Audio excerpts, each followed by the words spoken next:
Sometimes कई बार ऐसे instincts आते हैं कि कुछ भी परमानेंट नहीं है। सभी लोग इसी चीज के पीछे भाग रहे हैं कि हाँ हमने मनी, फेम और कुछ ना कुछ अचीव करना लाइफ में।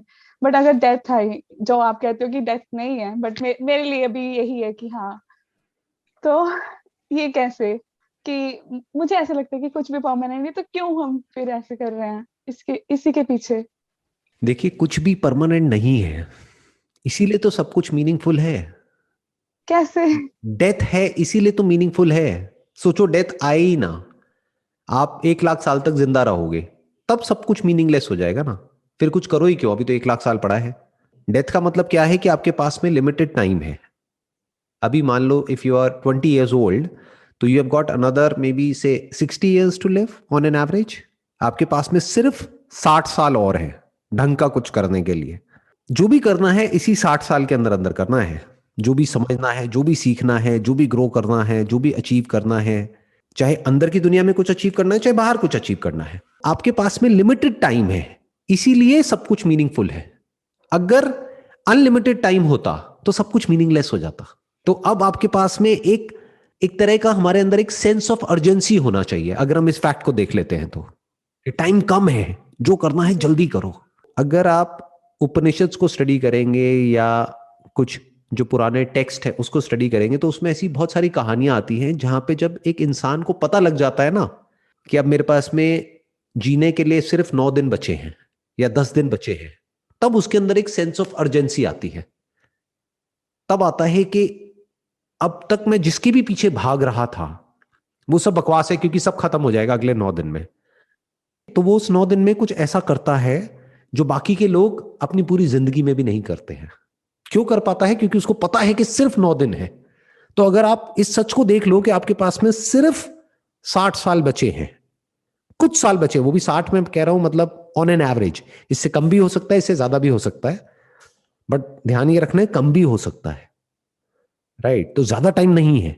तो इससे क्या होता है, जब हम इस सच को देख लेते हैं कि सब कुछ टेम्पररी है और लिमिटेड टाइम है, तो let me focus on something which is actually meaningful. वहां से एक अलग ही लेवल की सेंस ऑफ अर्जेंसी आ जाती है हमारे अंदर। फिर हम सब कुछ जानना चाहते हैं। फिर हम भागते नहीं हैं अपने आप से, ना इस दुनिया में पागलों की तरह औरों के कंपैरिजन में। क्योंकि लोगों को अगर ध्यान से ऑब्जर्व करोगे तो लोग तो नशे में हैं, उनको तो होश ही नहीं है क्या कर रहे हैं, कहाँ कर रहे हैं। तो आप किसी नशेड़ी से अपने आप को कंपेयर क्यों करोगे?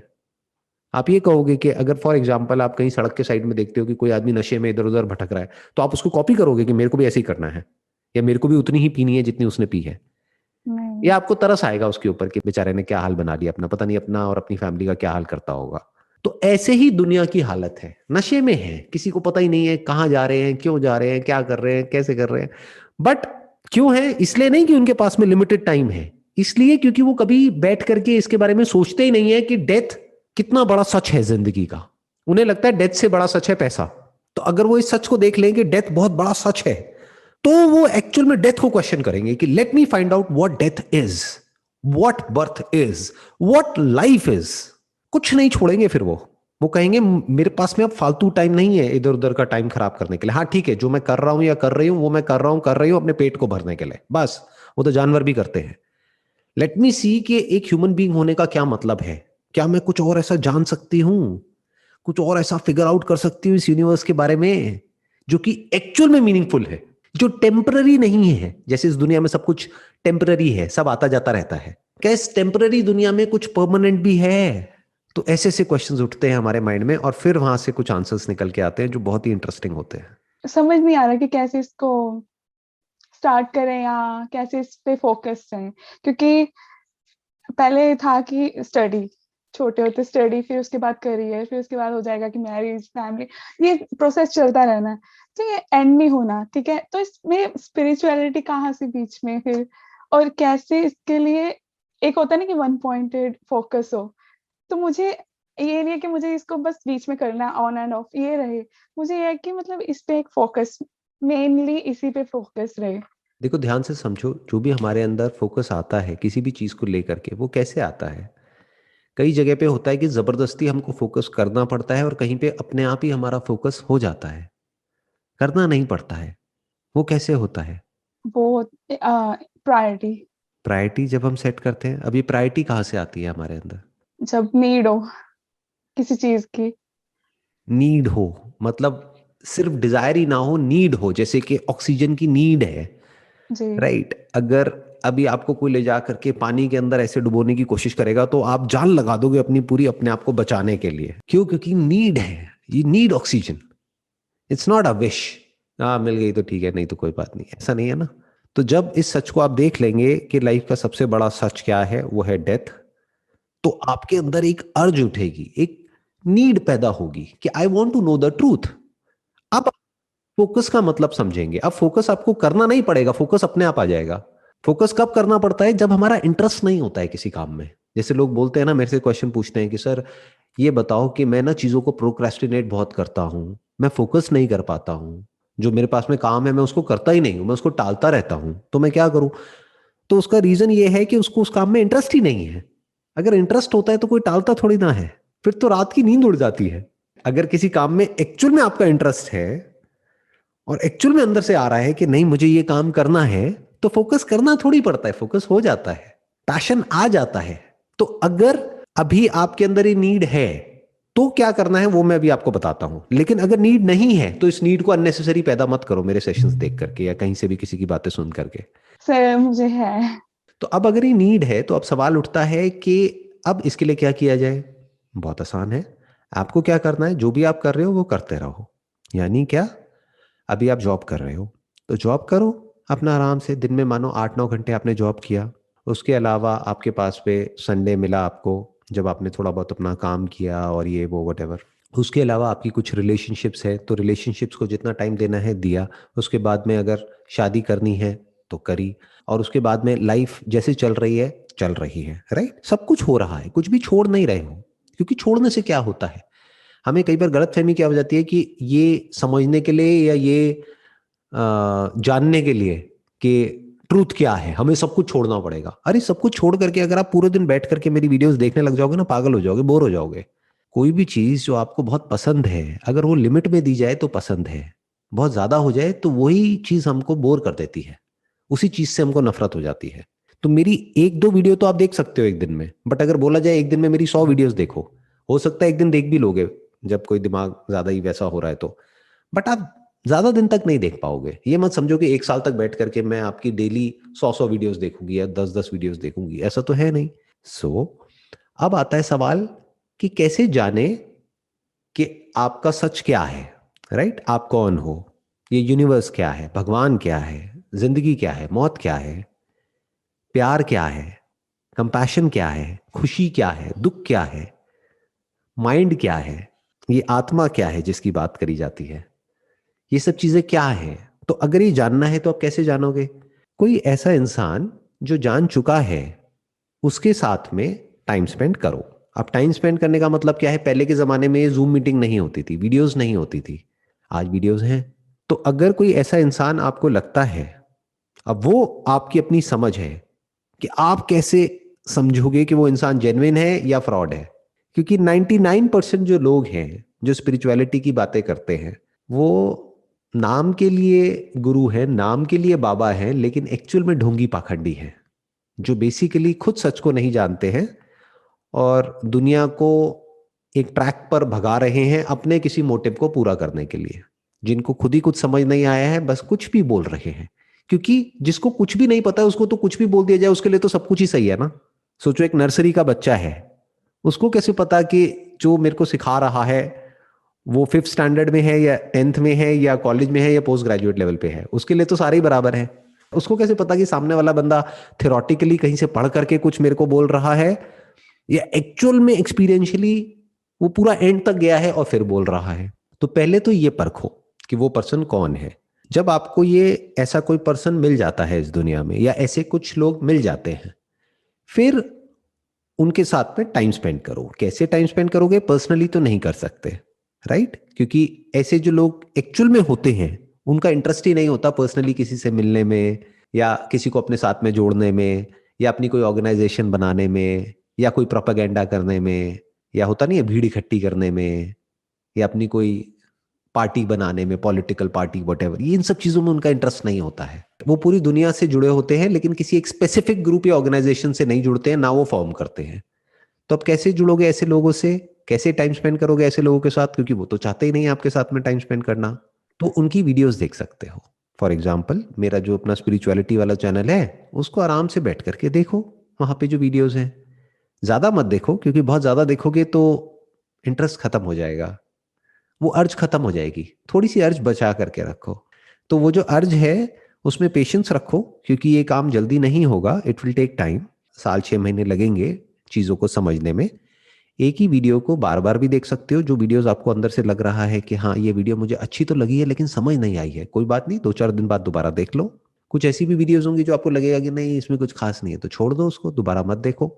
जब आप बार बार उसको देखते चले जाओगे, सुनते चले जाओगे, स्पेशली सुनते चले जाओगे, देखना इंपॉर्टेंट नहीं है, सुनना इंपॉर्टेंट है, तो इसको सत्संग बोलते हैं, यानी सत्य के संग। ये जहां पर सच की बात हो रही है, कोई घुमा फिरा करके उल्टी पुल्टी बातें नहीं कि ये करो वो करो वो करो वो करो, क्योंकि करने से उसका कोई लिंक है ही नहीं। जो आप हो सो हो, कुछ करने की जरूरत नहीं है, सिर्फ अपनी गलत समझ को ठीक कर लेना है। अब वो समझ चाहे 10 दिन में ठीक हो, चाहे 15 दिन में हो, चाहे 1 साल में हो, कभी ना कभी ठीक हो जाएगी।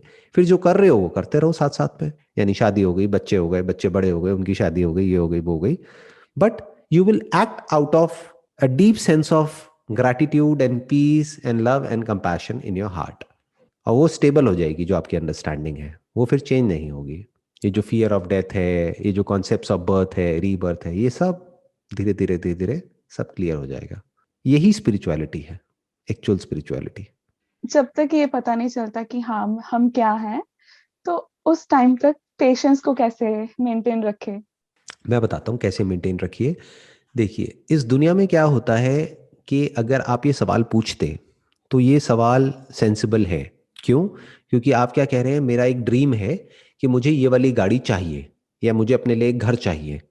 जब तक वो नहीं हो जाता तब तक अपने पेशेंस को कैसे मेंटेन करके रखें। अब ध्यान से समझना स्पिरिचुअलिटी का मतलब क्या है। मैं सिर्फ इतना सा कह रहा हूं, your body is made up of water. 70% water है आपकी बॉडी में। तो आपको क्या पानी के साथ में एक होना है या आप एक ही हो? ऐसे ही आप भगवान के ही बने हो तो आप भगवान ही हो, आप ही सब कुछ हो। तो अब पेशेंस ऑटोमेटिकली आ जाएगा। मैं क्या कर रहा हूं, लास्ट से शुरू कर रहा हूं। लास्ट जो महावाक्य है ना उपनिषद के, वो हमेशा याद रखना है, तत्त्वमसि। You are that, you are the supreme reality. आप इस पूरे के पूरे यूनिवर्स का मैनिफेस्टेशन हो from the body point of view. From the mind point of view you are the consciousness, जिसमें सारे थॉट्स, फीलिंग्स, इमोशन सब कुछ आ जा रहा है। आपके लिए पाने के लिए और कुछ भी नहीं है। जब ये जो सो कॉल्ड स्पिरिचुअलिटी है इसका पाथ खत्म भी होगा तब भी आपको कुछ नहीं मिलेगा, कुछ नहीं बदलेगा। बस ये इतनी सी बात समझ आ जाएगी जो बात मैं कह रहा हूं। अब आप कोई भी मेडिटेशन कर लो, कुछ भी कर लो, अब ये जो फैक्ट है कि your body is made up of 70% water, अब इसके लिए आपको क्या करना है? कौन सी मेडिटेशन करोगे कि ये बात समझ आ जाए? इसके लिए क्या करना है? आप कह रहे हो नहीं नहीं नहीं नहीं ये सच नहीं है, तो देख लो, साइंटिफिकली पढ़ लो। ऐसे ही जो भी मैं कह रहा हूं उसको वेरीफाई कर लो। बहुत सारे स्क्रिप्चर्स हैं, वहां से वेरीफाई कर लो। बहुत सारी बुक्स हैं, वहां से वेरीफाई कर लो कि ये बंदा जो कह रहा है वो ऐसा तो नहीं है, इसका अपना एक स्टैंड पॉइंट है या इसका अपना कोई मोटिव है उसके पीछे। Let me find out, verify कर लेती हूँ। इतना सिंपल है। समझना चाहो तो 5 मिनट में समझ जाओगे, उसके बाद में आपकी स्पिरिचुअलिटी खत्म। अब अपने जो काम में है और है उस पर फोकस करो, साथ साथ में थोड़ा बहुत कुछ ना कुछ सुनते रहो। क्या है, यही तो है जो मैं कह रहा हूं। कुछ भी करने की जरूरत नहीं है, आप ही वो हो जो आप ऑलरेडी बनना चाहते हो। बिल्कुल ऐसा है कि आप राजा ही हो बट खुद को समझते भिखारी हो। अब इसमें क्या करेंगे? अब किसी की बात सुन लो जो कह रहा है कि भाई आप राजा हो, लेकिन आप कहोगे नहीं नहीं नहीं नहीं तुम तो बकवास कर रहे हो, मैं तो भिखारी हूं, मुझे कोई ऐसी टेक्निक बताओ, कोई ऐसी मेडिटेशन बताओ, कुछ ऐसा बताओ कि मैं राजा बन जाऊं। मैं क्या कह रहा हूं, अरे आप राजा ही हो, आप राजघराने से हो, आप भिखारी हो ही नहीं। सिर्फ भिखारी खुद को समझते हो। तो ये जानना है। ये जानना है ना, तो आराम से सुनो। जो भी माइंड में भरा हुआ है उसको छोड़ करके आराम से सुनो, सुनते चले जाओ, चीजें क्लियर होती चली जाएंगी। मैं क्या कह रहा हूं, ये पूरा यूनिवर्स आप में ही है। मैं सिर्फ ये नहीं कह रहा ये प्लैनेट आप में है, मैं कह रहा हूं ये पूरा यूनिवर्स आप में है। तो ये छोटी स्टेटमेंट नहीं है, ये बहुत बड़ी स्टेटमेंट है। तो इसको आराम से सुनो। मतलब क्या कि आपको कुछ करने की जरूरत नहीं है। ये नहीं कि आप कुछ करोगे उसके बाद ये पूरा यूनिवर्स आप में आ जाएगा, और अभी नहीं है। मतलब मैं क्या कह रहा हूं, आप में और मुझ में कोई फर्क है ही नहीं, there is absolutely no difference. बस मैं ये बात समझ पा रहा हूं, आप नहीं समझ पा रहे। अब कोई भी चीज समझनी है तो कैसे समझोगे?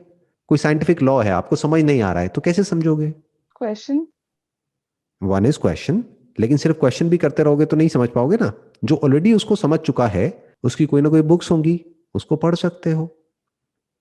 जैसे लॉ ऑफ ग्रेविटी को जो समझ गए हैं, क्योंकि हो सकता है आपको समझने में तो 100 साल लगेंगे या 1000 साल लगेंगे, इतना टाइम तो नहीं है आपके पास में। तो जो लॉ ऑफ ग्रेविटी को समझ चुके हैं उनसे समझ लो, तो 10 दिन में समझ जाओगे। और अकेले समझने निकल गए क्वेश्चन कर करके तो हो सकता है 10,000 साल भी लग जाए। सर ये क्वेश्चन है कि समटाइम्स जब मेडिटेशन करते हैं तो उस टाइम पे पहले तो बहुत थॉट्स आते हैं और माइंड डाइवर्ट भी होता है, पर उसके थोड़े टाइम बाद माइंड जब स्टिल होना शुरू होता है तो कुछ थॉट्स नहीं आते हैं, बट ये पता लगता है कि मैं ये चीज नोटिस कर रही हूँ कि कुछ थॉट नहीं है, तो ये भी तो एक थॉट है ना। राइट, ये भी एक थॉट है, बिल्कुल ठीक है। जी। हम्म। तो फिर माइंड स्टिल कैसे होगा? माइंड कभी स्टिल नहीं होगा। माइंड कैसे स्टिल हो सकता है? माइंड मतलब क्या? थॉट। थॉट स्टिल कैसे हो सकता है? और थॉट को स्टिल करना क्यों है? थॉट जिसमें आ जा रहा है वो स्टिल है। बिल्कुल ऐसा है, एक शीशे पर कुछ रिफ्लेक्शंस आ जा रही हैं, वो जो रिफ्लेक्शन है वो क्या है? Thought, feelings, emotions. तो वो कभी स्टिल नहीं हो सकती, वो शीशा स्टिल है। अब शीशे पे कुछ भी आता रहे कुछ भी ना आए, उससे फर्क क्या पड़ता है? कभी थॉट आएंगे कभी चले जाएंगे, उससे फर्क क्या पड़ता है? फीलिंग्स आएंगी चली जाएंगी, फर्क क्या पड़ता है? कोई बॉडी बनेगी मिट जाएगी, फर्क क्या पड़ता है? रिलेशनशिप्स बनेंगी मिट जाएंगी, क्या फर्क पड़ता है? अच्छा, जब रिलेशनशिप्स मिटेंगी तो दुख होगा, क्या फर्क पड़ता है? दुख होगा तो आप रोओगे, कई कई दिनों तक रोओगे फूट फूट करके, क्या फर्क पड़ता है? उसके बाद में कुछ दिन बाद सब नॉर्मल हो जाएगा, ठीक है। यही सब चलता रहेगा। बट ये सब किस में आ जा रहा है? आप में। और वो जो लेवल है जिसमें ये सब आ जा रहा है, यानी कि कॉन्शियसनेस, वो आपकी और मेरी अलग अलग नहीं है, वो एक ही है।